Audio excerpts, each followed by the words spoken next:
کہیں اس کی فصل رہ نہ جائے. میں اور آپ بھی اگر اپنے مال میں مسکینوں یتیموں غریبوں کے حصے رکھ لیں گے تو فصلیں خشک نہیں رہیں گی, ان کے اندر تازگی آئے گی, نور آئے گا, کرم آئے گا, خاص کر خدا کی رحمت برسے گی. مدد اللہ سے چاہیں, اپنی توجہات کا مرکز رب رسول کی ذات کو بنائیں, پھر آپ محسوس کریں گے کہ بڑی جلدی اللہ تعالیٰ کی مدد آنے لگی ہے. کبھی آپ صرف کہہ دیں نا میرا رب میرے ساتھ ہے, اس لفظ میں اتنی طاقت ہے کہ دشمن ویسے زہر ہو جاتا ہے. زندگی میں کسی سے بھی لڑائی ہو, اچھی طرح سوچ لیں کہ اللہ اس طرف ہے یا اس طرف ہے. اگر آپ زیادتی پہ ہیں تو پھر رب مظلوم کی جانب ہے. اگر اللہ کی مدد آپ کے ساتھ ہے تو دنیا کی کوئی طاقت آپ کو گرا نہیں سکتی. اور اگر آپ مظلوم کے مقابلے میں ظالم بن کے آپ کھڑے ہو گئے ہیں اور آپ نے رویہ وہ اختیار کیا ہے کہ جس میں مدد نہیں آئے گی, تو پھر یاد رکھ لیں کہ آپ کوئی بھی ہیں, کہاں بھی ہیں, آپ کمزور ہیں. طاقتور تھے ابتدائے اسلام میں, ظاہری طاقت تھی کفار مکہ کے پاس, وہ ڈنڈوں سے مارتے تھے غریبوں کو, ان کے ہاتھوں میں ڈنڈے تھے, پر خدائی طاقت ان مظلوموں کے ساتھ تھی.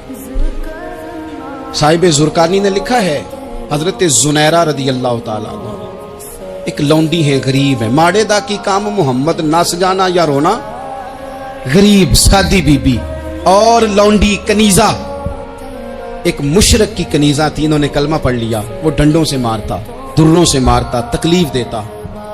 حضرت زنیرہ رضی اللہ تعالیٰ عنہ کو اتنا مارا, اتنا مارا.